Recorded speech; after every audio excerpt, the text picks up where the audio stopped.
हम लोगों ने कार्बोक्सिलिक एसिड शुरू कर रखा है।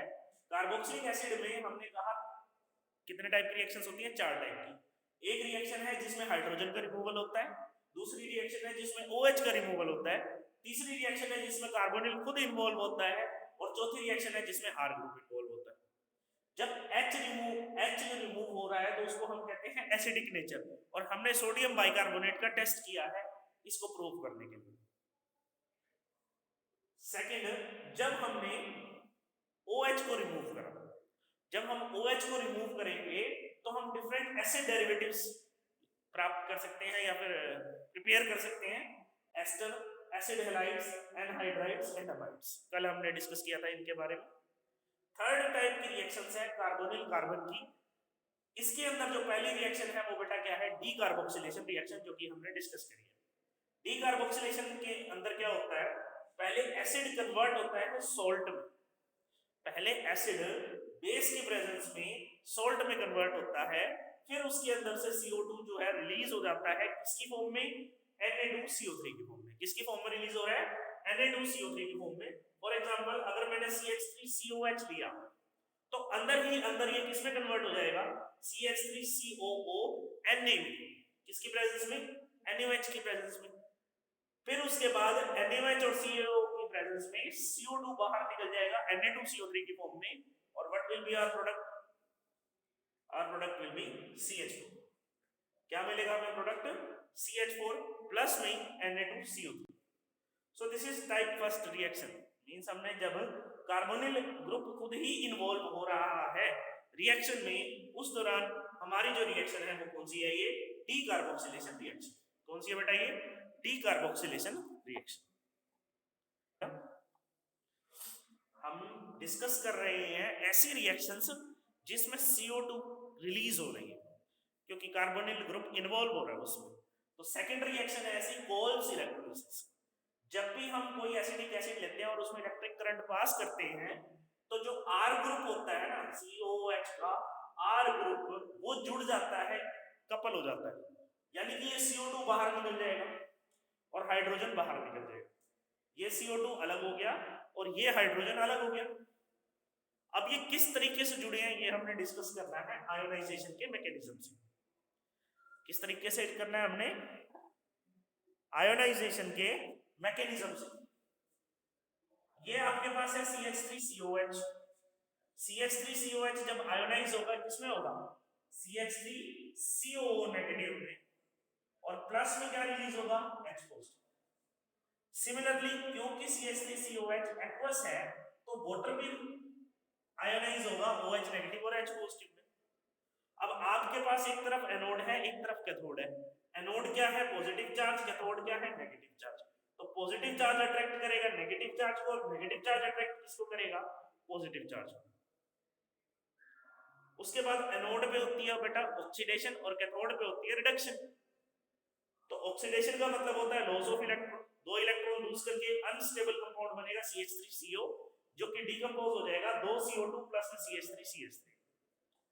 इधर 2 H पॉजिटिव में रिडक्शन होएगी, रिडक्शन का मतलब गेन ऑफ इलेक्ट्रॉन। इलेक्ट्रॉन जैसे ही गेन करेगा किसमें कन्वर्ट हो जाएगा, हाइड्रोजन गैस में। किसमें कन्वर्ट हो जाएगा बेटा, हाइड्रोजन गैस में। So this is the Kolbe's electrolysis. ये हमने 2 रिएक्शंस करी है बेटा।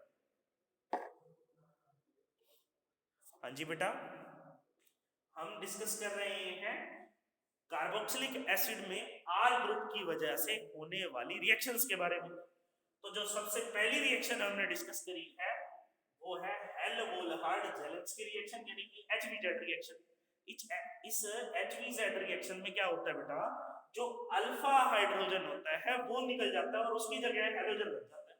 तो क्या बनता है, alpha halogen carbonyl compound. Alpha halogen carbonyl compound की फॉर्मेशन होती है, यानी कि H हट गया और उसकी जगह क्या लग गया, Cl। तो एसिडिक एसिड से क्या बना, chloro acidic acid. Acidic acid से क्या बना बेटा, क्लोरो एसिडिक एसिड बन गया, यानी कि अल्फा हैलोजन कार्बोनिल कंपाउंड की फॉर्मेशन होती है HV। तो मैंने आपको कहा कि ये रेजोनेंस है किसका, बेंजोइक एसिड का। बेंजोइक एसिड में ये बॉन्ड आगे गया और ये इससे आगे गया, तो ऑक्सीजन पर क्या आ गया, नेगेटिव चार्ज, और ये बॉन्ड इधर जाने की वजह से यहाँ पर डबल बॉन्ड आ गया और इधर क्या आ गया, पॉजिटिव चार्ज। इस पॉजिटिव चार्ज को खत्म करने के लिए ये आगे जाएगा, जब ये आगे जाएगा यहाँ पर डबल बॉन्ड हो जाएगा और यहाँ पर पॉजिटिव चार्ज हो जाएगा। इस पॉजिटिव चार्ज को खत्म करने के लिए ये वाला बॉन्ड आगे आएगा, जब ये बॉन्ड आगे आएगा तो यहाँ पर डबल बॉन्ड हो जाएगा और यहाँ पर पॉजिटिव चार्ज हो जाएगा। ये हो गया देखो। अब इस बॉन्ड को, इस पॉजिटिव चार्ज को खत्म करने के लिए ये बॉन्ड आगे गया और इस कार्बन की वैकेंसी को पूरा करने के लिए नेगेटिव चार्ज वाला बॉन्ड आ गया। दोबारा से क्या बन गया, कार्बोक्सिलिक एसिड। इन इस रेजोनेटिंग स्ट्रक्चर से हमारे को दो बातें क्लियर होती हैं। पहली बात क्या है कि इलेक्ट्रॉन लगातार COH की तरफ खींचे जा रहे हैं, यानी कि बेंजीन का जो नेगेटिव कैरेक्टर है वो लगातार कम हो रहा है, इसीलिए हम इसको डीएक्टिवेटिंग ग्रुप भी कहते हैं।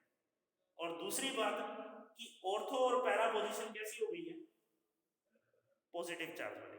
ऑर्थो और पैरा पोजीशन कैसी हो गई है, पॉजिटिव चार्ज वाली, यानी कि जो इलेक्ट्रोफाइल है, यानी कि जो इलेक्ट्रोफाइल है वो हमेशा कहाँ अटैक करेगा, इस केस में मेटा पर। किस केस कहाँ पर अटैक करेगा बेटा, मेटा पर। इसलिए बेंजोइक एसिड क्या है बेटा, मेटा डायरेक्टिंग है। क्या है, meta directing. So let us see, हमने क्या करा, हमने ये कहा कि जो COH है वो मेटा डायरेक्टिंग ग्रुप है, जो भी इलेक्ट्रोफाइल ऐड होएगा वो कौन सी पोजीशन पर ऐड होएगा, मेटा पर। तो जब HNO3 नाइट्रेशन के अंदर ऐड हुआ तो NO2 ग्रुप कहाँ ऐड हुआ, मेटा पोजीशन पर। सल्फोनेशन के अंदर जो SO3H है वो भी कहाँ ऐड हुआ बेटा, मेटा पोजीशन पर। Meta nitrobenzoic acid, and second वाले का नेम आपने बताना है। ये दोनों प्रोडक्ट हमें मिले हैं नाइट्रेशन और सल्फोनेशन से। सिमिलर केस है, आपने ये एक और क्वेश्चन है जो आपने बताना है। नेक्स्ट जो इलेक्ट्रोफिलिक रिएक्शंस है वो है Friedel-Crafts alkylation reaction and Friedel-Crafts acylation reaction. Aldehyde और कीटोन्स में फ्रीडल-क्राफ्ट रिएक्शंस नहीं होती, चाहे वो एल्काइलेशन हो चाहे वो एसाइलेशन हो। सिमिलरली कार्बोक्सिलिक एसिड में भी नहीं होती। तो आई वांट टू नो कि क्यों नहीं होती। सेम रीजन है बेटा,